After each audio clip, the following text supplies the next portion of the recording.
Magandang araw muli mga inaanak. So, bakasyon na bang lahat? Ayan, so marahil sa inyo.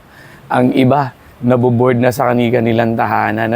Kasi malayo-layo pa ang darating na pasukan.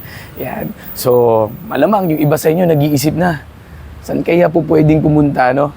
Nag-iisip na pupunta sa mga beach, sa mga falls, dito sa Pilipinas, or maging sa ibang bansa man. Siyempre dahil dyan may konting habilin lang yun para sa inyong lahat. Bago natin lisanin ang ating mga tahanan, bago tayo pumunta sa iba't ibang pasyalan. Yan, dahil nga sabi ng inyong kapulisan, gusto namin na ligtas kayo. At siyempre, ang hiling ng inyong ninong, mag-ingat ka! Bago kayo umalis, baonin nyo ang salitang safe home. So ano yung S? S is secure entry points. So siguraduhin natin na lahat ng pinto at mga bintana sa ating tahanan ay nakalock. Next is A. Ano yung A? Activate alarm system. Yan. Para sa mga agara nating pagtugon sa mga intruders sa ating mga tahanan. Next is letter F. Fortify perimeter. So, kinakailangan pala kasi natin ang mga perimeter security sa pamamagitan ng paglalagay ng mga security devices sa ating mga tahanan. Katulad ng ng CCTV, So, mag-invest tayo para rin sa kaligtasan at syempre para sa ating tahanan, Next is letter E. Engage neighbors. Yan. So, kinakailangan natin makipag-ugnayan sa ating mga kapitbahay o kabarangay. Para sa Para magkaroon tayo ng community watch. Ayan. So, wag tayong may sariling mundo.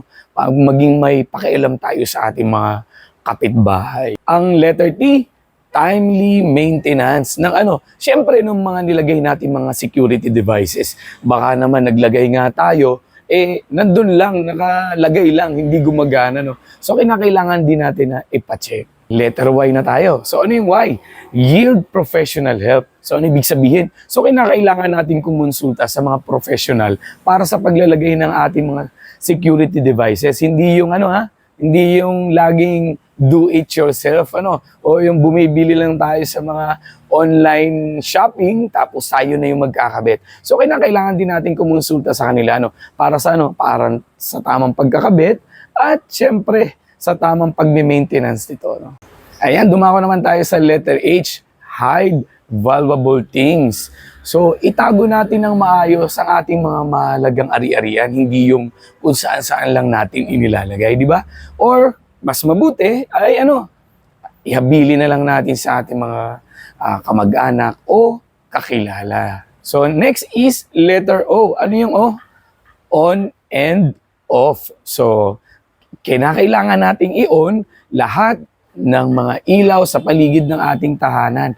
Lalong-lalo na saan? Doon sa mga lugar na madidilim. At syempre, i-off natin ang mga appliances sa loob ng ating tahanan. Para Para iwas sunog tayo.